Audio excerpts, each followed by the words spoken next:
everyone, welcome to the online learning channel. My name is Brad and I'll be assisting you today with English, specifically focusing on the grade 12 curriculum. For today's purposes, we're going to be looking at English Home Language paper number 2, and we're going to be focusing on the literature section, specifically looking at the dramatic piece known as Othello by William Shakespeare. Okay, so without further ado, I'm going to be sharing a PowerPoint presentation with you, just so as to guide the process and lead us in conversation when it comes to not only looking at the questions, but of course also addressing the potential answers to those questions. So now when it comes to the literature section of this particular paper, it falls under that aspect of English known as reading and viewing, which of course entails either poetry, a novel, or of course a dramatic item. So when it comes to the paper itself, section A is dedicated to poetry, section B is a section dedicated to the novel, and section C is dedicated to the dramatic item in question. You need to answer 5 questions in all, 3 in section A, 1 in section B, and 1 in section C. So we're going to be focusing on section C for today, and specifically we're going to be looking at the example of William Shakespeare's Othello. So whether or not you have covered this particular, say, dramatic item in your English classroom, I suppose will be according to your particular school that you've attended. But if you have, of course, covered this particular piece, you would, of course, know that it's one of the more famous William Shakespeare items, and it certainly is one of the more well-revered ones. Not to say that the others aren't, but it certainly is a popular one, to say the least. So again, section A is focusing on poetry, section B is looking at a novel or a set book, and then section C is focusing on typically a Shakespearean item.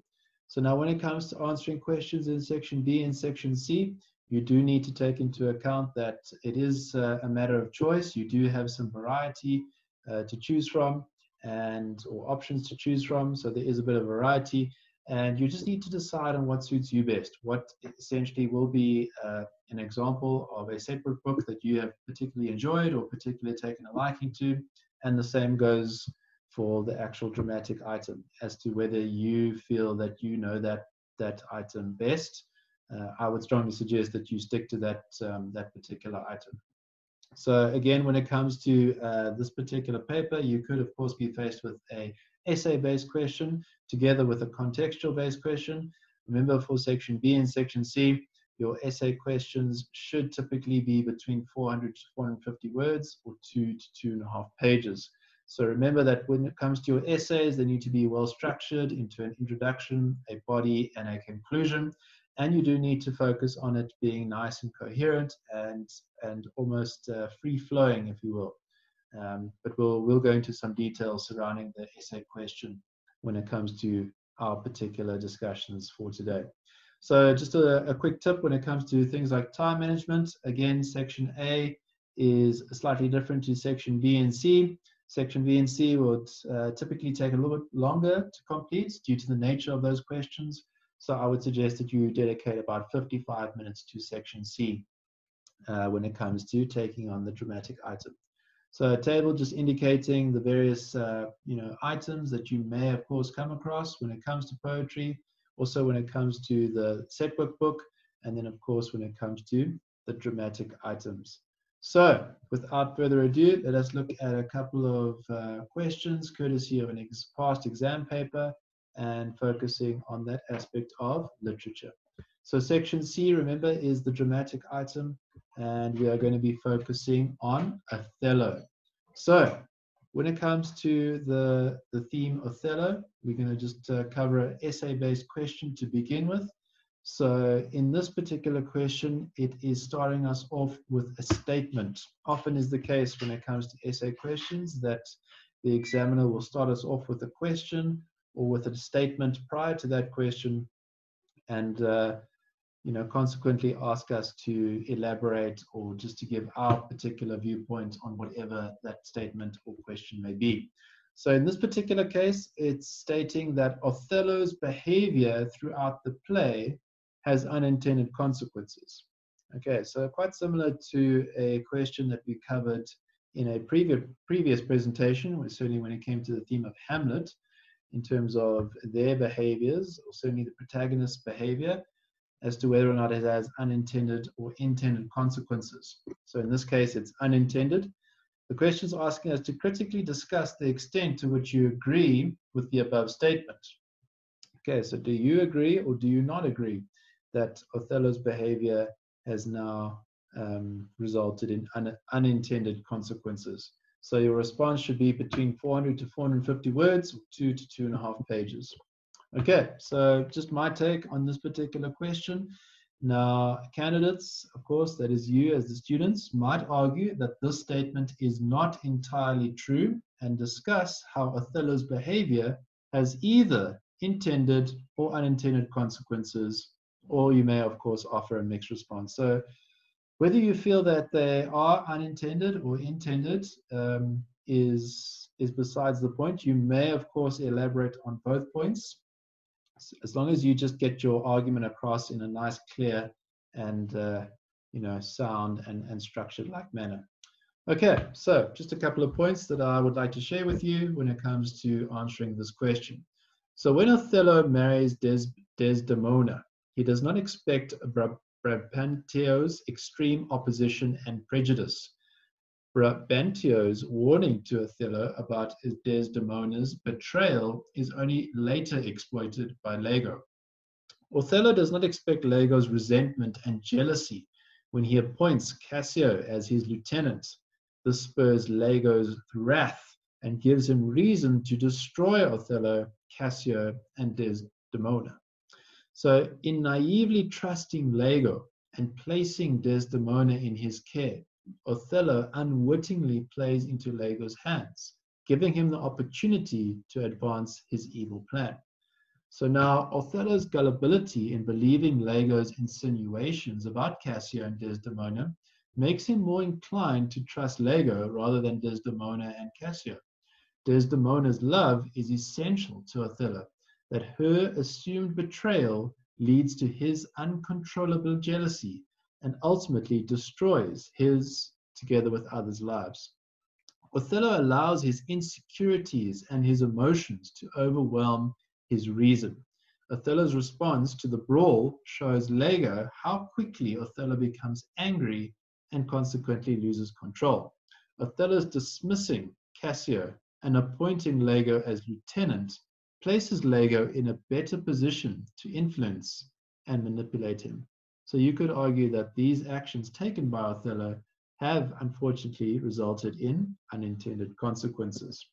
So Othello's demanding ocular proof gives Lago the opportunity to strengthen his hold over Othello. This has the unintended consequence of Lago's having to adapt his plan to ensure the deaths of anyone who might expose his mechanisms. So Othello's fit prevents him from directly confronting Cassio and gives Lago complete mastery over him, resulting in the unholy alliance to commit murder.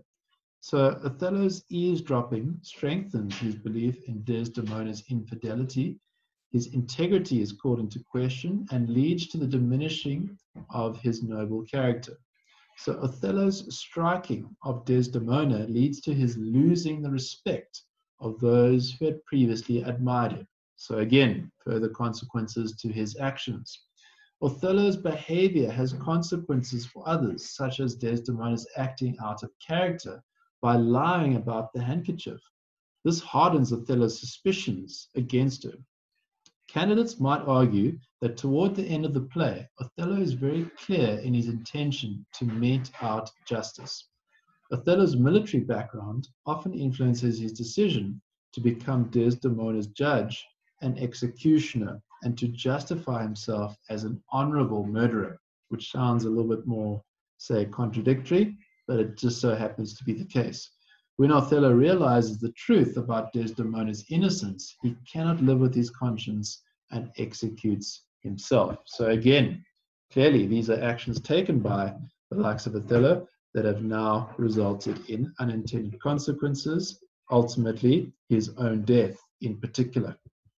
Okay, so now the difference between contextual-like questions and essay-based questions, you would have noticed that when it comes to, of course, essay-based questions, they do ask the student to just elaborate further on a couple of points that pertain to the actual item in question. In this case, of course, the theatrical production of Othello, or the dramatic production of, that is, the Othello. And again, it's just specifically focusing on his behaviors and his actions, which are clearly quite evident within the play, and as to whether those actions have significant or insignificant consequences as a result. So now, when it comes to the contextual question, slightly different in the sense that it's often going to be referring to a couple of scenes or a couple of acts throughout the play. And of course, asking students to now elaborate on those particular sections of the play as to how they interpret them and as to what their thoughts are as a result. So now, in terms of this particular contextual question, we are taking a couple of extracts from, if I'm not mistaken, this is an act and a scene that entails the likes of Iago and the likes of Brabantio. Okay, so Iago states the following: "You, Roderigo, come, sir, I am for you. Othello, keep up your bright swords, for the duel will rust them. Good Signia, you shall more command with years than with your weapons." Brabantio, O thou foul thief, where hast thou stowed my daughter? Damned as thou art, thou hast enchanted her. For I'll refer me to all things of sense, if she in chains of magic were not bound, whether a maid so tender, fair, and happy, so opposite to marriage that she shunned the wealthy curled darlings of our nation, would ever have to incur a general mock. Run from her guardage to the sooty bosom of such a thing as thou, to fear, not to delight. Judge me the world, if 'tis not gross incense, that thou hast practised on her with foul charms, abused her delicate youth with drugs or minerals, that weakens motion. I'll have it disputed on 'tis probable and palpable to thinking.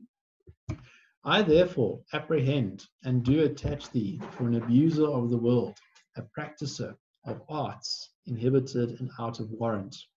Lay hold upon him if he do resist, subdue him at his peril. Othello then goes on to say, where will you that I go to answer this your charge? Brabantio responds, to prison till fit time of law and course of direct message call thee to answer. Othello then responds, what if I do obey? How may the Duke be therewith satisfied, whose messengers are here about my side, upon some present business of the state, to bring me to him? Okay, so now when it comes to this contextual question, the first question is asking us to refer to line number 1. Come, sir, I am for you. Okay, so there we have it, courtesy of Iago. Come, sir, I am for you. So the question is asking us to account for Iago's attack on Roderigo. Okay, so Iago pretends to attack Roderigo to make an outward show of his loyalty and support for Othello. Earlier, he mentions that he must show out a flag and sign of love in order to win Othello's trust. So clearly the request is now coming forward that a sign must now be shown of love. This action will later intensify Othello's belief in Lago's integrity. Okay, so we can see the dynamics that are now taking place between Iago and Roderigo, all in light of their relationship with Othello. So now if we refer to lines 32 to 33, okay, so if we go back into the actual items, 32 and 33 is towards the end of this particular act and scene. It's clearly making mention of whose messengers are of the state. So whose messengers are here about my side upon some present business of the state. Okay, so again, when it comes to these particular, say, lines, it's not always going to be mentioned in its entirety in the actual question.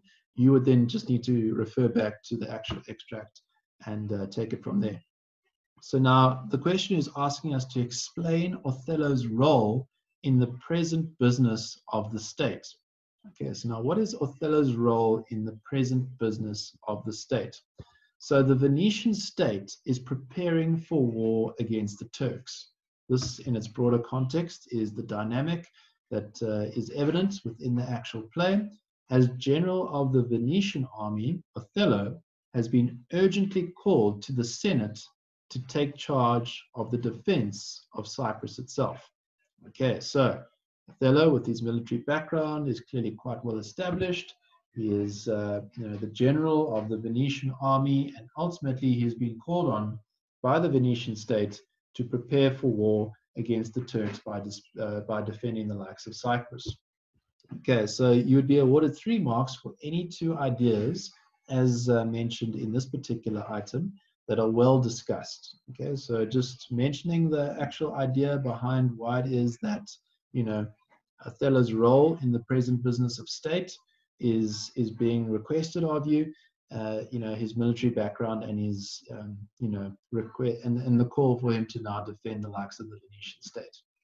Okay, so question number 3, refer to lines 2 to 4. Keep up with your weapons. Okay, so let's go back to lines 2 to 4. Keep up your bright swords, for the dew will rust them.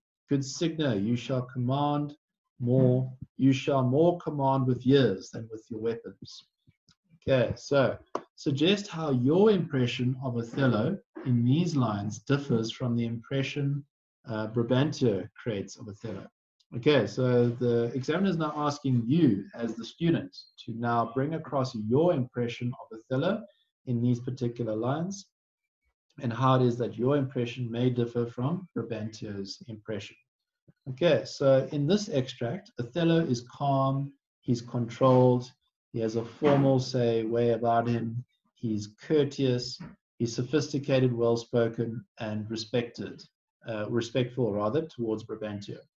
Earlier, though, Brabantio has insulted Othello by suggesting that because Othello is black, he is not deserving of his daughter, which of course is a sensitive topic. Now, Brabantio accuses Othello of being a thief and a practitioner of black magic, which is a pretty outrageous claim to make just based on an individual's ethnicity. Now, with regards to these particular, viewpoints, it's not, of course, something that is something to be reinforced necessarily, but it's clearly something that is defining the times. In this particular case, the Venetian state and its relationship with those that are considered to be of differing ethnicity to the original, or the population that typically resides in the Venetian state.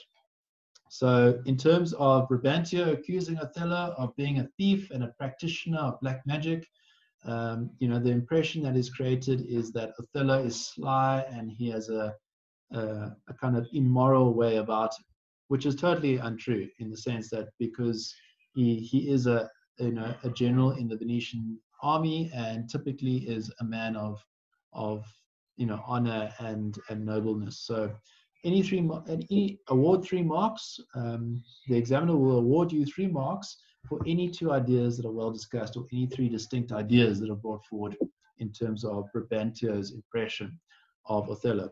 And of course, one would like to think that your impression of Othello is a positive one. So now in terms of the 4th question, it's asking us to refer to lines 10 to 11. So opposite to marriage, that she shunned the wealthy curled darlings of our nation. Okay, so if we go back to lines 10 to 11, excuse me. So opposite to marriage, that she shunned the wealthy curled darlings of our nation. Okay, so that's a direct quote. Now, in terms of this particular quote, based on your knowledge of the play as a whole, discuss how these lines contribute to your understanding of Desdemona's character. Okay, so now when it comes to your knowledge of the play and how it is that these lines contribute to your understanding of Desdemona's character, let's have a look then. Now, when it comes to what you could offer as an answer, Desdemona is opposed to being married off to someone not of her choice. She is unafraid of challenging the conventions of her society. Her rejection of many suitors demonstrates her independence and free will. When she falls in love with Othello, she is prepared to defend her choice by standing up to her father and the Duke himself.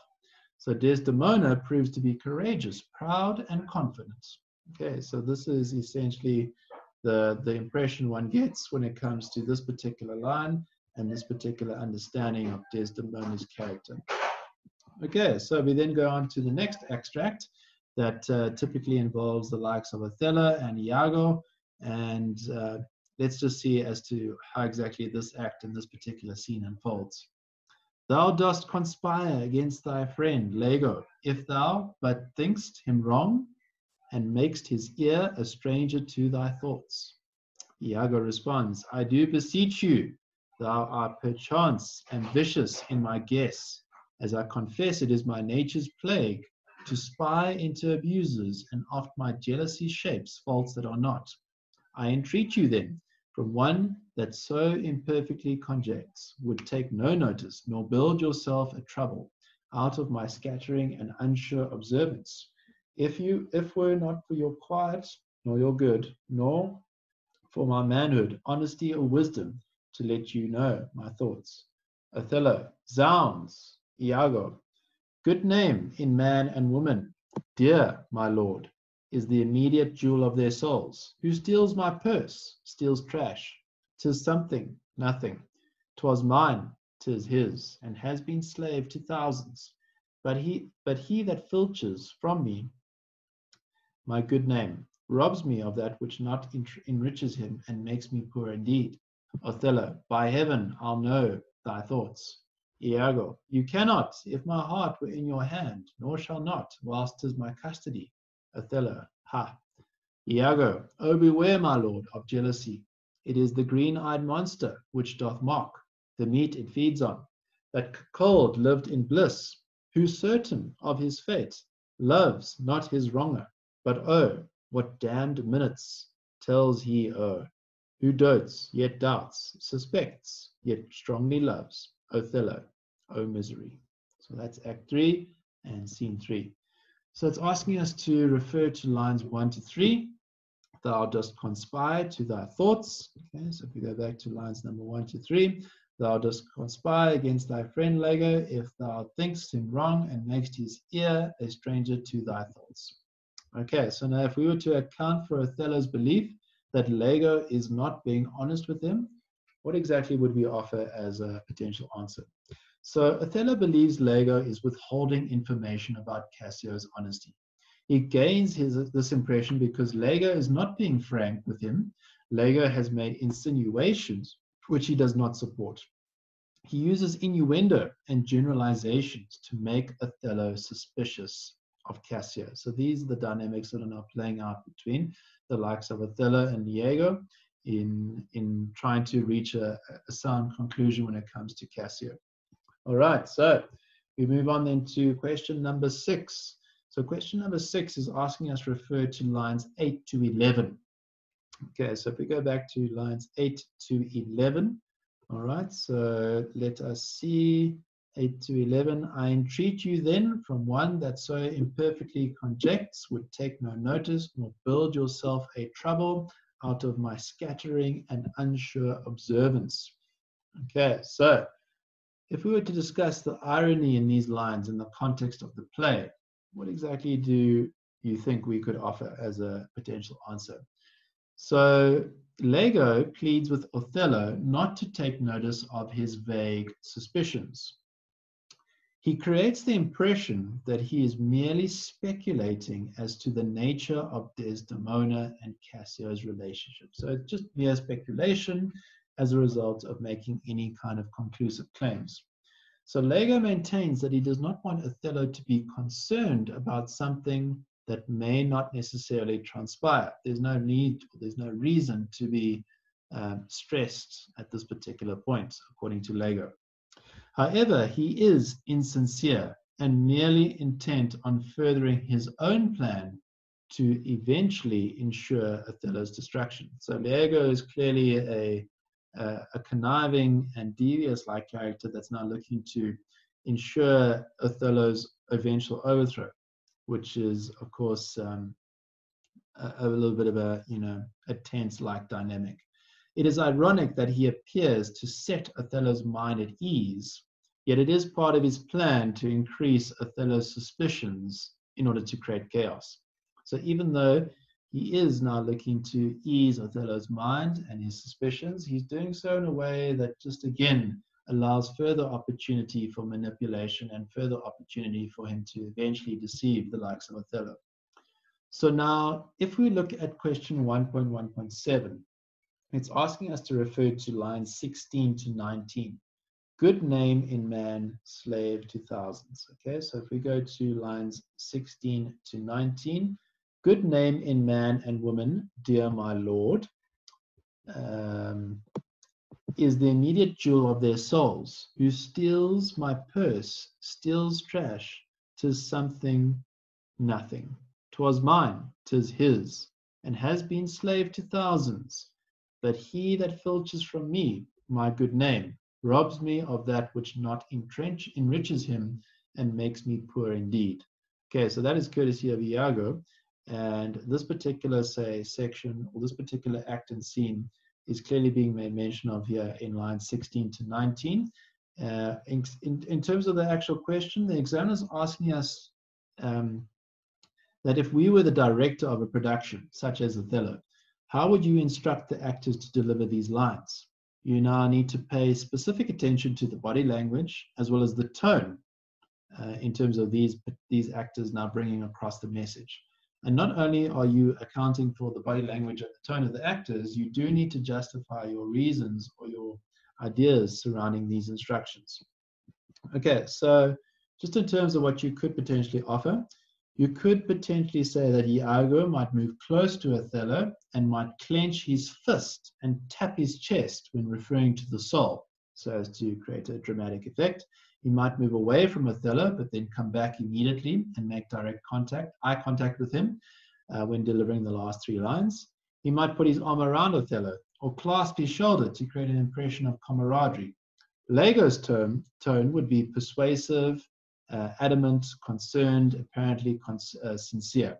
He's trying to convince Othello that one's reputation is extremely important, suggesting that Cassio is attempting to tarnish Othello's good name. So quite manipulative in nature, you can imagine. The impression that's being created, one of camaraderie, but again, at the so-called expense of another. So if we look at the last question then, Othello's jealousy plays a significant role in the tragedy of the play itself. So how does Othello's jealousy essentially result in his ultimate death? Do you agree with this statement? Justify your answer. Okay, so would you agree with this particular statement? So you, of course, may agree or disagree. If you were to agree, Othello's love for Desdemona clearly makes him vulnerable and is the reason why he acts so rashly. In addition, he feels inadequate because Cassio is younger and he and Desdemona share pretty similar backgrounds. They have a lot of similar attributes in that sense. Othello becomes pretty irrational and allows his jealousy to override his reason. He fails to consider Desdemona's innocence. Iago's crude innuendos about Desdemona and Cassio's affair added to the ocular proof that drive Othello essentially to jealousy. He is determined to see justice done by sacrificing Desdemona and having Cassio killed at the same time. A further tragedy is that when he realizes that he has wrongly killed Desdemona, he then kills himself. If you were to disagree, you may argue that although Othello's jealousy is pretty pivotal to the tragedy, there are other characters or factors that contribute to the eventual tragedy. So Iago's jealousy is aggravated by his suspicion that both Othello and Cassio have had an affair with his wife, Emilia. Despite having no proof, he seeks revenge for this and other perceived wrongs, which is not exactly a good sign of character. His jealousy proves to be monstrous because in the process of destroying Othello and Cassio, he essentially destroys himself. Okay, so the examiner would typically accept or credit any valid alternative mixed responses As long as you can provide justification as to why you feel that this may be the case, whether you agree or disagree, this is where you will be awarded 4 marks in discussing any 3 ideas or 4 distinct points that relate to the actual question itself. Okay, so essentially what we have done then for today, we've looked at the dramatic item known as Othello by William Shakespeare. This is covered in section C of Home Language Paper number 2. It is, of course, a popular production that is often covered in many curriculums throughout the schooling sectors of society. And just in terms of looking at the contextual versus essay-based questions and how it is that you may offer a response to these questions, hopefully today's lesson has guided you accordingly, and you've taken some knowledge away. All right, so thank you again for tuning in. This is the online learning channel. My name is Brad, and we will see you then next time. Goodbye.